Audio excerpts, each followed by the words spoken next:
Hello and welcome to Record Sports Hotline Live. My name is Daniel Caw, and I am extremely happy tonight That's to be better. joined by my esteemed colleagues Craig Swan and Keith Jackson. Guys, how are you? Yeah, very well. That's far more manageable. Let's not set expectations too high. Extremely happy sounds just about right. And I am delighted to join you, Daniel. Excellent. That's what I love to hear, guys. Enthusiasm, Swanee. Right. Swanee, you were obviously at Kelly today speaking to Derek McInnes, which we will come to a little bit later on. But Keith, I think the best place for us to start is a story that's online for Record Sport at the minute, and it's on Che Adams, the Scotland striker. Yeah, it's a breaking story. It's an exclusive interview that the Record's got. Scott Burns, our colleague, has got with Che Adams. And he's basically refuting any suggestion that he turned his back on Scotland for the last Nations League double-header. Didn't particularly pass the smell test at the time.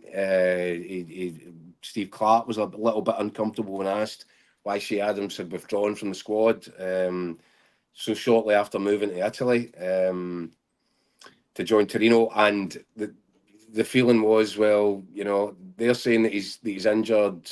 There was a bit of to and fro about was this genuine injury, which was made no better by the fact that he was then subsequently spotted training all week with his club and played, and it was available to play in their next game. But you know, I think he's moved tonight to come out and absolutely dismiss any suggestion that there was something wrong there. He's saying that there was a genuine problem with his hip flexor and that he wouldn't have been able to train with Scotland, even though he was able to train in Italy. Look, do you know what? I think I'm inclined to take him at his word. I think it's interesting, the development. I wasn't entirely comfortable with it last time. Steve Clarke seemed comfortable enough. And do you know what? That'll do for me. If the player and the manager came to an understanding on that, that's fine. But I do think that he's moved to do this interview with the Record, just to let the fans know that there's no questioning if his heart's in it or not. There might have been a set of circumstances around that meant it was easier for all parties for Shea to stay in Italy. But by the sounds of it, he's up, pumping and ready to get back involved when Clarke names his next squad, which I think is good news because, you know, let's face it, we are short on the ground for attacking options. Shea Adams has proved to be a real good addition to the squad. Probably remains Steve Clarke's first choice, number 9. And you know, we don't want to cut our nose off to spite our face here. If an agreement was reached between the pair of them, then if Steve Clarke's happy enough with it, I think everybody else should be as well. It's the one area, Swanee, we can't afford to lose anyone else. It's the one area in that Scotland team where we need help, if anything, not lose any players. Yeah, absolutely. And having a striker with international experience who's now playing his trade in the top flight in Italy can only be a good thing. He's only going to improve from that. You think of some of the defenders he's going to come up against. I know that Italian football maybe doesn't have the same backbone that it once had in terms of that type of defensive stuff, but he's still going to improve. He's going to get better. He's going to get more experiences of playing against a different type of a player. And as you said, Daniel, we just can't afford. We just don't have the resources, I'm afraid, to be able to turn their nose up at things. I'm very much in the camp with Keith here in the sense that, look, what's happened has happened. We're looking forward. We're not looking back. There's no point looking back. He's going to be available for the next 2 games, and is Steve Clarke happy? It's good enough. I tell you what, Swanee, Serie A might not be what it used to be, okay, and we all accept that. But, you know, see, a few years ago, if somebody had said to you, you'll have, how many is that now? 5 Scotland internationals currently playing in Italy's top division? That's unheard of stuff. With McTominay, Billy Gilmore, Shea Adams, help me out, guys. The left back from Hibs, Lewis Ferguson, George Doig. Yeah. You know, that's incredible, and it does speak to this, not going to say golden generation, but it's as close to a golden generation as we've had for a long, long time. And these guys will thrive out there. I'm sure Shea Adams will thrive out there. He will learn new aspects of how they do it over there. It will put new strings in his bow, might help his confidence.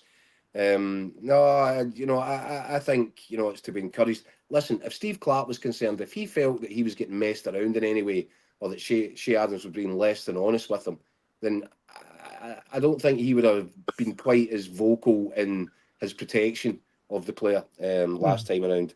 It seems to me they're fine with it. Shea Adams has come. He's given us this interview to make it clear that his heart's in this. He's not turning his back on Scotland. It's case closed as far as I'm concerned. And next month it's Croatia away and Portugal at home. So hopefully he's back banging in the goals for us then. Yeah, I'm sure all will be forgiven and forgotten. Aye, absolutely. If he scores in those games, absolutely. I mentioned at the top, Swanee, that you were at Rugby Park today to speak to Derek McInnes, the Kilmarnock manager, who has been the subject of a lot of talk in the last few days since Stephen Naismith was let go from Hearts.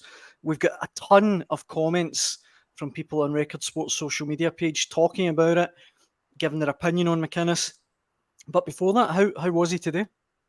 Yeah, just it was entirely as you would expect. And Derek McInnes has been in this movie many times. He's been, whenever a job becomes available, a decent job, Derek McInnes gets linked with it, and rightly so because of the work that he's done. So he's a master at dealing with these things. He just puts it to one side. And all my focus is on Kilmarnock and that type of thing. What else is the guy going to say? What can he say? I know. Platform is employed. He's a manager of Kilmarnock, so that's it. So no, he's very adept at dealing with these things. Derek, there was never going to be an issue there. He's an absolute master of hitting questions back with a straight bat in these situations, isn't he, Swanee? Because as you said, he's so experienced. He's been in this position countless times over the years at various points with various different clubs. Yeah, exactly. It doesn't get, in all manner of topics. Derek McInnes knows exactly how to go about his media duties and what to say and what not to say and that type of thing. So, no, it was exactly as expected today. The thing is, Swanee, it's up to us to get beneath that, right? Because he'll come out and he'll say all the right things. We've got to try and establish ourselves, work out what's he really thinking. Would he jump at this? Is this an opportunity that would be too good to turn down if Hearts were to invite him in for a discussion? I think that he's got such a good relationship with Billy Bowie in Kilmarnock that I think he'd find it difficult to walk away from that. And he does like having a really good relationship with the people above him at a football club, and he's got that with Billy Bowie. So it'd be a lot to leave behind. But I just get this feeling, if Hearts were serious, if they wanted to speak to him, that he would want to go and have the conversation and at least hear what it sounds like on the other side. One thing's for certain, if Hearts want Derek McInnes, they're going to have to be very serious about it, because the things that you touched on, Keith, just there, I also heard you last night, you're spot on with. I mean, the relationship between Derek McInnes and Kilmarnock is fabulous. He's built up such a feeling in the town. I mean, I live locally at Kilmarnock. The place is buzzing just with the way the team has been. And Derek basically runs the football department. That's it. None of this answer to him and answer to that. Of course, he's got bosses, but, on the football side, you know what I'm getting at. We've heard it with so many clubs, managers being pulled in this direction and this player getting put in front of him and you have to use him and blah, blah, blah. That doesn't happen. Derek runs the ship. He runs the ship. That's it. And if Hearts are serious, that's the type of thing. And they want to come to Derek McInnes, well, they best go along that route, because I would be very surprised that a manager of his class, his clout, and his standing and his experience would allow himself to have things foisted upon him. That just wouldn't happen. So I think Hearts would be serious about it if they want him, because take a serious offer, I think, to even make him think about it. The interesting thing is, Swanee, and we talk about this and maybe people don't really understand, we'll get a full kind of grip on it. But put it this way, Billy Bowie was perfectly happy having a plastic pitch at Kilmarnock. Derek McInnes was the guy that got in his ear and said, this needs to change. And Billy Bowie thought it was good business and it was the way that the club should be run. Derek McInnes, as I said, over a period of time, in his ear said, look, this needs to change. I need to bring a better quality player in here. A lot of players don't want to, they won't even think twice about coming to the club while we're performing week in, week out in a plastic pitch. That was a massive kind of strategical decision for the club to make. And they made it because Billy Bowie has complete faith in the judgment of Derek McInnes, to the extent that he's prepared to make a decision as big as that one, as important, as significant to the club as that one. Yeah, and that is, and the reason why you do things like that and you give a guy like Derek McInnes the power to do things like that is the reason why that you're boarding aeroplanes to go and play in Europe. Yeah. For the first time in God knows how long, as a chairman and as an owner and as a club. So that's what you get. Listen, we have to fill time on shows. Everybody has to do that, right? This situation is very simple. If the Tony Bloom investment comes in and Hearts decide to go down one route of the Star Lizard thing that everyone's been talking about, it's hard to argue against it for a company that's uncovered the likes of Roberto De Zerbi and Graham Potter. Yeah, of course. It's very hard to argue in that. If that is the way it's to go. If it's to go the other way, the tried and tested and what we know, there isn't even a discussion to be had. Mm-hmm. And then it's just down to Hearts to convince Derek McInnes and Billy Bow if that's the route they want to go down. But who's to say that Derek McInnes' name wouldn't come churning out of the supercomputer, the Star Lizard kind of algorithms, because I don't know. Maybe it's difficult to say, isn't it? If this has been designed in order to come up with the perfect man in this scenario, you kind of look at it and go, well, why wouldn't Derek McInnes' name come out of that same computer? So, well, it would be as a fair point in the fact that if these things are so, we're all guilty of it when you think about these things because of the names that have been plucked in the past with the clubs that have done this. Brentford are big into it. It was Thomas Frank, and Brighton, it's Fabian Hurtzeler now, and it always seems to be the foreign man. But I'm quite sure that there has to be something in there that they recognise what's happening in the country that your club is as well. Yeah. To qualify who the best candidate would be from your own particular country, because there must be things that you put in there as of league experience, things that we want, people we know how of the situation around them. So that I would like to think all of that stuff goes into it, Keith, and maybe it's just the selection process of the whatever half dozen, 20 names that they come up with, and the clubs down south have decided to take the foreign route because they think that's the best candidate. But it could be that, say, for instance, the computer comes up with 4 foreign candidates and 1 Scottish one, Derek McInnes, they can't get the 4 foreign ones, so Derek McInnes turns out to be the best one. But we don't know how it works in the back. It is intriguing, and you've got to say that the model that they're using at Brighton, you can't knock it. It's fabulous. It's absolutely, they are market leaders in this one. The player sales. We're talking about this, after ridiculous. Caicedo and all these guys, the money, Cucurella and all these guys at the Alexis McAllister, sums of money. Alexis McAllister, another great example. I mean, the sums of money that Brighton have generated from player sales, this player trading that we've all been talking about, seems to be the buzz phrase over the last fortnight, but they are the absolute masters of it. And I'm quite sure there's a couple more in the pipeline just now that they've got in the team just now. 100%.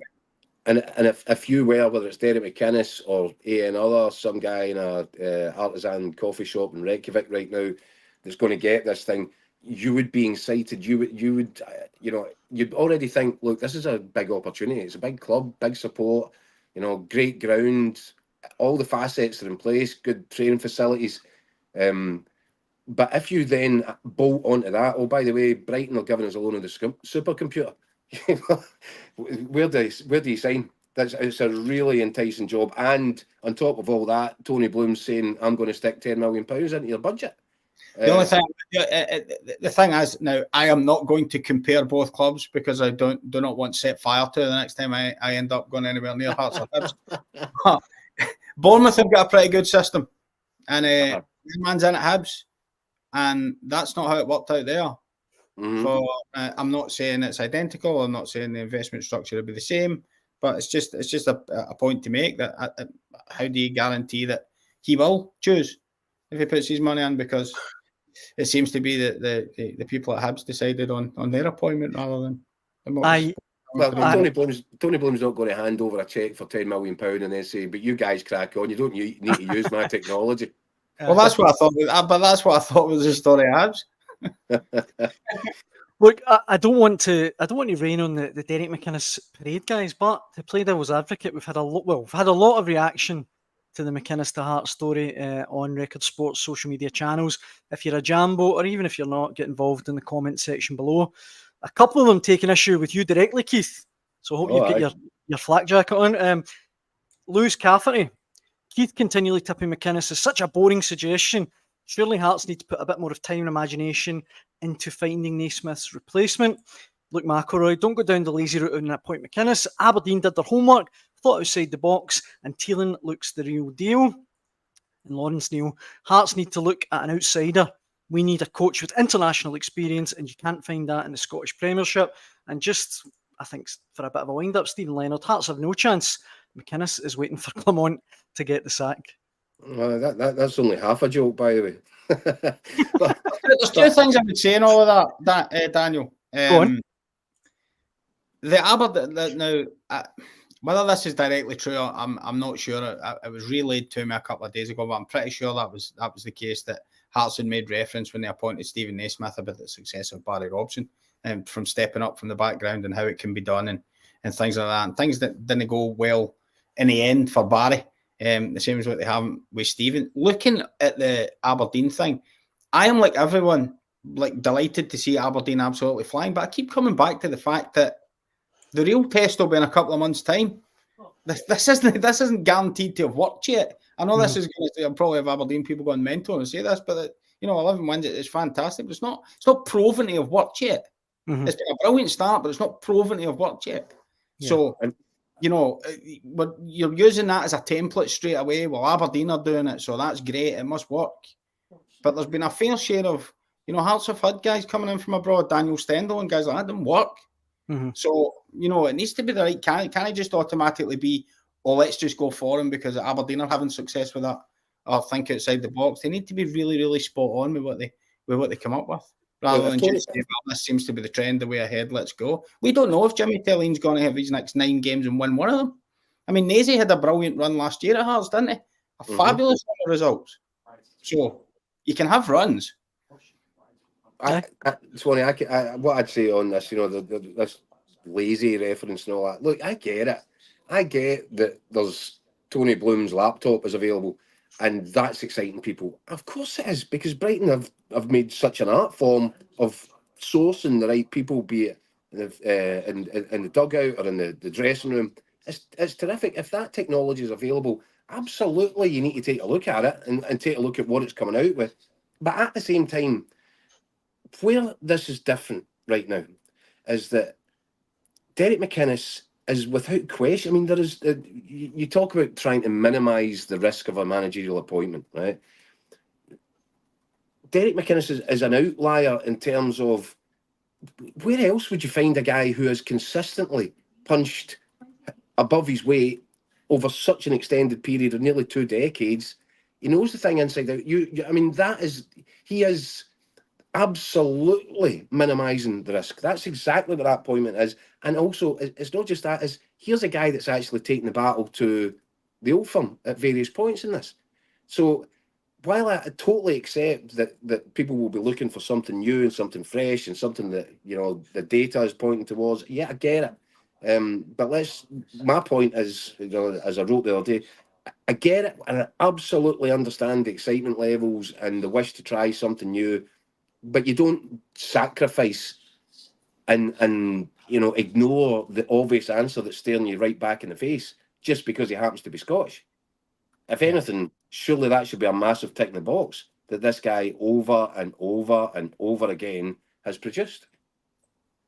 I think you make a very fair point. Aye. Yep. And I should say, if you disagree with Keith, feel free to let us know, as some have already.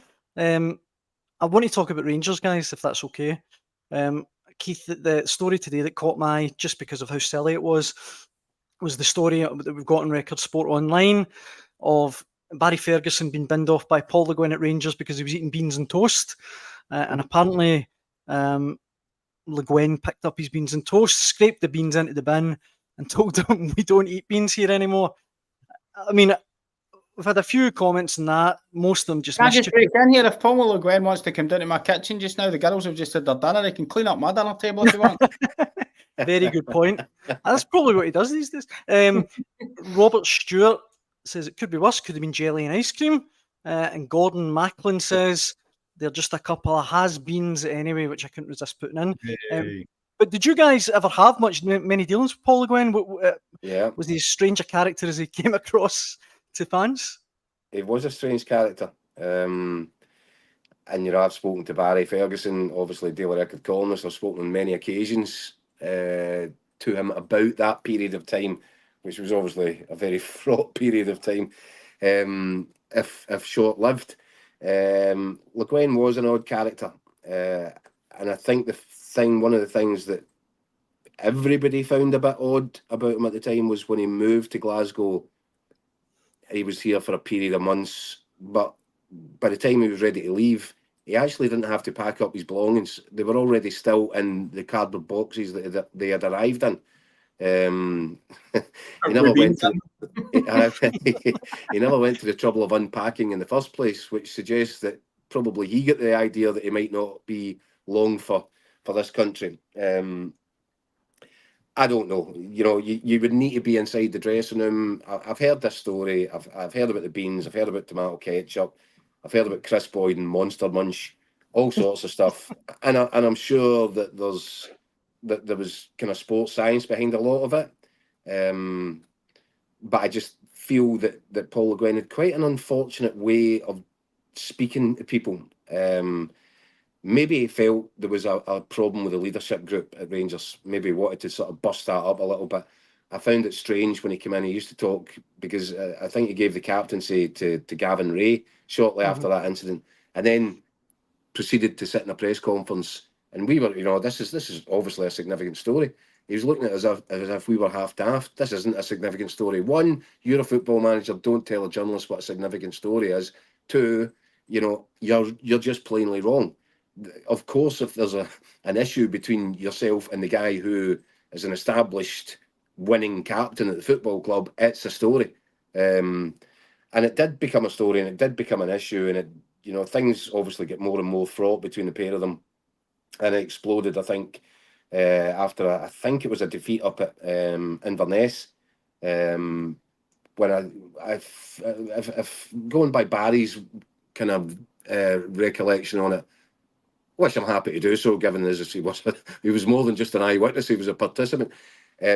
He felt that he'd been maybe bottling things up, that he hadn't been allowed to have his say, that the manager was actively disencouraging people to have their say. It was his way or no way, and this thing festered, and the results were poor, and the Rangers were sliding down the league table.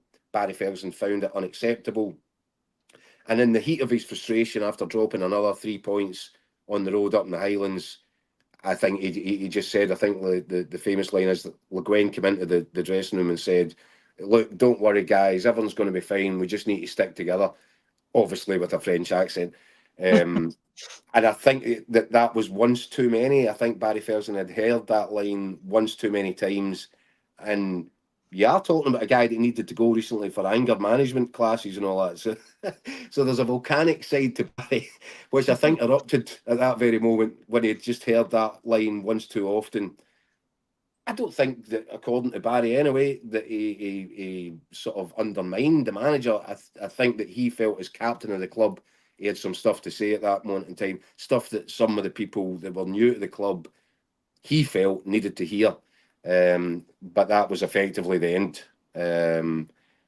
Again, it comes back to the fact that Paul Le Guen, I don't think he wanted loud voices or strong characters even in his dressing room. I think he just wanted people to do what they're told to do. And if that's don't eat beans, don't eat ketchup, and put those packet of Monster Munch away, Chris, then that's the way it had to be. I'd like to see a manager try to stop me eating super noodles. They're not magicians, just managers. A couple of comments that I need to race through on this. Rangers Easy OK on YouTube, backing you up. Swanee saying, "Well said, Craig. He means Aberdeen, haven't played anyone. They will get cuffed a few times the next few months of the big two. Let's see where they are in January." And he also follows up with Derek McInnes, a no-brainer for Hearts. If Clement left tomorrow and wasn't keen on, I wasn't keen on McInnes in 2017, but having this time round, he's a better manager now than he was back then. Let me just make one thing clear, Daniel. I'm not criticising Tulane and saying he's not a good appointment. Aye, of course. Saying as we're only dealing in a small sample size, and everyone's jumping onto the fact that this has been a magnificent and successful appointment. You know, we'll see in March.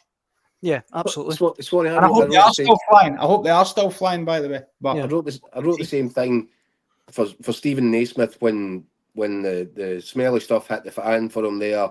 He's only able to point back to last season as his sample size, as the evidence behind his managerial career. And if that's all you've got, yeah, good season, finished third, okay, wasn't the most competitive of leagues, but that's all you've got to base your argument on in terms of, am I the guy to turn this around? It's not enough. And you're absolutely right with Tilleen. I really like him. I'm dead excited about him. I actually think Aberdeen have won a watch with him. But you're right, you don't base anything on the first few weeks of one season. And that's the difference when we come back to Derek. You're talking about a guy that's done it over and over and over and over and over again, rebuilt sides along the way, gone to different clubs, but he still keeps getting the same results. And that is the difference. And that's why I'm saying there's a very strong argument. And by the way, who was that? The Rangers fan? What was his name? Easy Ozzy or something like that? Rangers Easy OK. It's an account regular on the Hotline right, Live. Okay. Well, he's brought up then the link between a potential link anyway between Rangers and Clermont, and I'll go along with him on that because over the last few months, and it's not been easy for Clermont, one name keeps circulating, it keeps coming back, keeps getting mentioned in dispatches. If for whatever reason a decision was made, if it was felt that Clermont can't go on, that this it's not going to work, it's not retrievable, then Derek McInnes is a name that many are now looking upon as a potential go-to man. And as I said the other day, that's maybe something else that Hearts need to factor into when they're making this decision. Where's Derek McInnes likely to be in a year's time? If whatever road they go down doesn't work, is the Derek McInnes option going to still be there, or will that ship potentially have sailed? Because a lot of people believe, Keith, that after the next World Cup, it's the Scotland manager's job he'll have. Interesting shout. Again, because Steve Clarke's made it clear. Yep. He's not going to go beyond the World Cup. Yep. Let's hope that we get to the World Cup. But the Scotland job is going to become available. So that's only, 18 months, is that right? Have I got that right? Can I count? No, it's more than that. It's a bit more than that, but aye. A bit more. And by the way, when you rewind the clock, it's kind of almost forgotten about how close Derek McInnes was to getting the job at the time that Steve Clarke got it.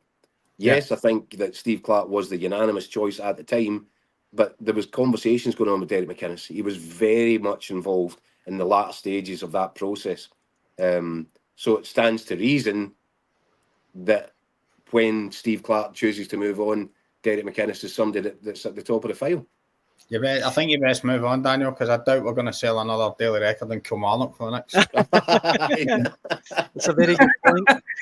And to be fair, but hold on, the Kilmarnock fans, I think, would be delighted if they were to turn out 2 consecutive back-to-back Scotland managers, because it means the Scotland gig's different. Yeah, the Scotland gig's different. Yeah, and it would mean that these guys have been incredibly successful, which they have been.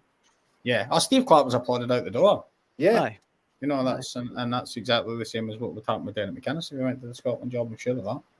We do have to move on, guys, because time is getting away from us, and I've got plenty more to get through. A ton of comments sent in on everything today, and we appreciate it. Okay, fire them on. Well, we started in Rangers, and of course the other news today is that John Gilligan, the interim chairman at Rangers, has come out today, made some comments. I think he was on Sky Sports and what have you. That has generated a big reaction. I'll throw a few of these at you. Eddie Eason says, the chaos continues at Ibrox with a different rumour each day. Mr. Gilligan, the man who would be king at each other's throats. Of course, Mr. King wants back. He's the major shareholder and can't offload his 14%. Funnily enough, he talks about bringing millions in, but talk is cheap. Jim says, wish they would all zip it. Hell of a lot of airtime to say basically nothing. There's nothing to see. And on the other side, Connie Bell says, give Dave King a chance. Can't be worse than this lot. And just to finish it off, Callum Anderson. First Dave King crawls at the woodwork, then Craig White. Has someone broken a mirror during the works at Ibrox? And of course, that's referencing, Keith, that Craig White is kind of put his head above the parapet today as well. Put his head Sorry, I was just going to say, Keith, I work for a newspaper outlet. I have no interest in people keeping things in-house. Thanks very much. Very good point. Very good point. Yeah. Even though it's probably the right thing to do. and here's an admission as well. I think that Craig White interview, which is surfaced on YouTube, and it is vaguely preposterous, everything about it, including the man asking the questions, or I'm using questions in the loosest of terms there. It was a platform given over to Craig White to spout whatever Craig White wanted to spout unchallenged. I think it went on for something like 1 hour and 40 minutes. Lack of professionalism on my part. There was no way that I was going to give up 1 hour and 40 minutes of my lifetime to listen to it. I did listen to some of the sound bites. They were as lacking in credibility as you would have expected. It was just poor me. I was a great guy. Everybody else did us in. I was to blame for nothing at all. And, I actually don't know. I kind of lost the will to live because it was such a softball thing. Clearly, he won't accept responsibility for anything. I think he said at one point that it's morally correct, morally the right thing is not to pay taxes, or it's not a question of morality not to pay taxes. Okay, that's the world that he lives in, and you can stop there. You can stop there. If he thinks that the moral thing to do is not to pay taxes because the state is the enemy, stick a big tinfoil hat on, remove yourself from the premises, and go and lie down someplace, and go back into the darkness and into the shadows, because he actually doesn't even deserve the prominence of even this, whoever this was that interviewed him for an hour and 40 minutes. Interviewed him for an hour and 40 minutes. It was risible stuff. He doesn't deserve the platform, and I can't even believe that you've brought it up, because there you get me started. Sorry, well, tell you what, we'll go back onto the Rangers board very quickly, because Drew Ferguson has written in saying, I would have respected John Gilligan more if he'd admitted major mistakes from the Rangers board that has largely led to current state of play. Rangers should not have let players run down contracts, appointed novice managers, and allowed them to waste millions on players that are not good enough. Well, in fairness to John Gilligan, right? So if he says that, I get it, I get the point. So John Gilligan comes in as caretaker, in a caretaker capacity as chairman, and the first thing that he does is do a Dave King and take a machine gun to the rest of the board. Say, you're absolutely hopeless, by the way. How have you been running this place?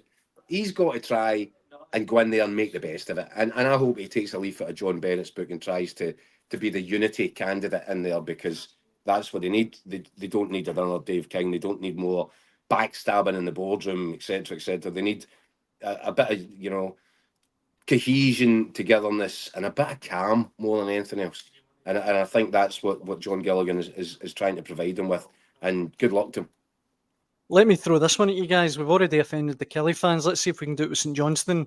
Ayr United now as well, because Mark Pennycook saying Scott Brown be the right man for the job. Come to Saints, Scott.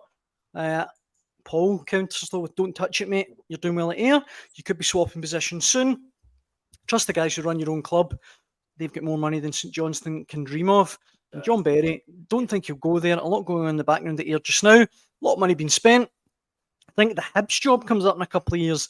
That would be good. Scott Brown, can you see him being tempted by St Johnstone if that offer was to be made? I've got to say, Daniel, I just made the point about staying down in these parts and the buzz around Kilmarnock for Derek McInnes. It's exactly the same down in there for Scott Brown. They've really doing a great job. There's a lot going on, as has been mentioned. Behind the scenes, the club are doing a lot of great work. They've got the new stand, the new sort of hospitality stand and all that opened at the start of the season when Celtic were down. There's such a real feel-good factor around there as well. And a real hope that they can make a real push for promotion this year. I mean, I know it would have been cited as a bit of a long shot in spells last season, but they've started great. But again, it's only a small sample size. But anybody you speak to or anybody you hear, you wouldn't be surprised to hear that Scott Brown is coming across brilliantly as a coach and a manager. I don't think that shocks anyone, and I think it's just a matter of time before he steps up the levels and goes up to a top flight team. Hibs is obviously one that people would point to. Of course it is. St Johnstone, I don't know so much about in terms of whether that would be attractive for him. That's almost something only Scott can answer. But he's certainly from the evidence of what we're seeing and what we're hearing and what he's doing just now, he's more than capable of taking them on. Keith, see, I don't mean to disrespect St Johnstone at all, but that was Scott Brown. I'm not sure I'd be leaving to go to St Johnstone. Is that fair? Or you're potentially throwing yourself into a world of pain, aren't you? Given the kind of state that St Johnstone have got themselves into over the last couple of years. tend to be more in agreement with Swanee on this one. I think that, and if you look at Scott Brown, the manager, he has shown a willingness to work his way up. He's gone down south, and okay, that ended badly. There was a change of owners, Fleetwood, but he's been very careful to pick his next step. And much as we have just talked about there, the relationship between Derek McInnes and Billy Bowie at Kilmarnock, Scott Brown, I think, has got a really good thing going with the guys in charge at Ayr United. I think they're plugging into each other down there, and it's creating a sort of electricity locally. The club feels energised, and if it's moving in the right direction off the park, and Scott Brown, early days, seems to be doing something very similar. There's certainly a reconnection amongst the club and the supporters down there. Levels of excitement. Now, given all that, and given that he was prepared to go to that level to try and work his way up, would Scott Brown sort of leave all that so early into the job? And bear in mind, not so early into the job. He went there last season. He had a lot of sorting out to do to get himself into the position that he felt he needed to be to make a challenge for promotion to the Premiership. He's done all that kind of hard work. He's kind of sorted out the squad. He's done it because he's got a chairman behind him who was prepared to go the extra mile for him in terms of investment and backing his plans for restructuring that squad. And they now seem to be in a great place. It doesn't really make a lot of sense for Scott Brown now to say, yeah, thanks guys, that's been a great few months. I'm now going to take this one and jump on to potentially a sinking ship at St Johnstone. I think he'd be better served now that he's committed to this, and now that the club is behind him, and with the relationship that he's built down there with the board and with the supporters. I think that would be a pretty hard sell for St Johnstone to say, leave all that behind, come and rescue us. Mm-hmm. And bear in mind as well, again, like any good young manager, if you've managed to get yourself into a position where you feel the club is moving behind you and taking your leadership, that's great. Scott Brown's got a big name. Now, what's the worst thing that could happen to Scott Brown if he's now setting out in this long-term course to become what he would hope be a top manager, is to jump to St Johnstone at this stage, to a club that is in a bit of a mess mid-season, and end up getting relegated. Where does Scott Brown go after relegation with St Johnstone? I tell you where he goes if he takes Ayr United into the Premier League. Just about anywhere he wants. Mm-hmm. One thing, and again, I might be speaking through my postcode here, but I think you could make a strong argument that a successful Ayr might be as big a club as St Johnstone. Yeah, so that. By the way, Swan, a great point. You get Ayr into the Premier League and flying. It's got a bigger support base. I'd say they're bigger than St Johnstone. Aye. I mean, the stadium needs kind of brought kicking and screaming into the kind of latest century, but sales gone in Persia or no? Jeez, I'm doing well tonight, aren't I? We'll get you evicted before the show's over. But in terms of your natural supporter base, I would tend to agree with you there, Swanee. I think it is. I think they could command bigger crowds in St Johnstone if they get into the Premier League. They're really, there's a lot of initiatives. Listen, I know all clubs do initiatives, so it's not just Ayr United, but there is a real push to get younger fans in the door. I really sense there's a real upturn. But, compared to what it was 2 or 3 years ago, the lift is tremendous in excitement and numbers and where it could go if they got to the Premier League. Listen, I know we're a long way off, getting there. We're only just into the season. There's only been a few games going, but I'm just saying if Ayr United became a Premier League club, I would say they'd be every bit as big as St Johnstone. And that's why, Swanee, it would be a very difficult decision for Scott Brown to jump horses at this point. I would say so. Yeah. Before I let you guys go, a couple of other things that I should touch on. A couple of more comments that have come in. David Stewart. Disgusting way to treat a player. I'm not a fan of Hadji, but the way he's been treated is diabolical. Of course, he's referencing Anis Hadji was playing for Rangers B team again today, and apparently he was brilliant against Huddersfield. I don't even know what more we can say about this, guys. We've talked about it. Nothing else we can say on this. Exactly. He's not going to, clearly not going to play for Rangers again. It's a shame. He could help the first team, but there you go. The other thing was that Luis Palma last night put up one a rather cringy meme on Instagram talking resilience and staying calm, and it's not going down well with Celtic fans. David Quinn, Palmer would have been a starter years ago, but not up to the standard needed in the squad. Palmer went from decent goal contributions to offering absolutely nothing. Can't even get the ball past the front post. This time last year, he was scoring against Lazio and Atletico Madrid. It's not been a good year for him, though, has it, since? Strange regression, maybe. I mean, I know he had some injury issues, niggling on a wee bit at the end of last season. There seemed to be a suggestion in pre-season. Michael's in America with Celtic. He saw him closer up that he was getting up to speed. The one thing I noticed with Brendan Rodgers' teams, he's good teams at the past at Celtic, and the team he's got now is speed and pace, and it's the one thing that Palmer doesn't have. He's not quick. I mean, you look at that wide area, and nobody can live up to the Dyson Maeda tag, but Kuhn's quick, James Forrest quick, Yang's quick. Palmer's not quick, and I know it can't be easy just coming into a team and trying to hit, just coming in, your first start, of the season and trying to hit the ground running, but he just didn't look at it the other day at all. And I take on board what somebody said, I think on the hotline, maybe last night or the night before. I thought it was a tough one for young Alec Byatt, left back as well. The fact that he wasn't getting, if that's Dyson Maeda in front of you, he probably, when he gets shoved aside for the second goal, when he goes down, Maeda probably tracks, doubles up, covers up, and that cross doesn't come in the box. Yeah. And it really gets forgotten about. But because Palmer wasn't there to help him, it comes in the box. By gets the criticism for it. And that's what happens. So, no, I don't know what's happened to Lewis Palmer, and he needs to have his boots talk rather than an Instagram account, I'd say. Absolutely. The dangers of TikTok have been perfectly exemplified in Glasgow over the last wee while. You don't want to become the new TikTok Todd, do you? Yeah, what I've heard, it wasn't too, it didn't sound too bad. It wasn't like a Todd Cantwell. I was brilliant. I can't believe I got taken off. I'm tremendous. It's not my fault. We lost 4-0. It was like resilience. Would you say, Daniel, resilience? Resilience and staying strong and keeping. Yeah, that's obviously an understanding that he's not hitting the heights. So I don't think it was anything.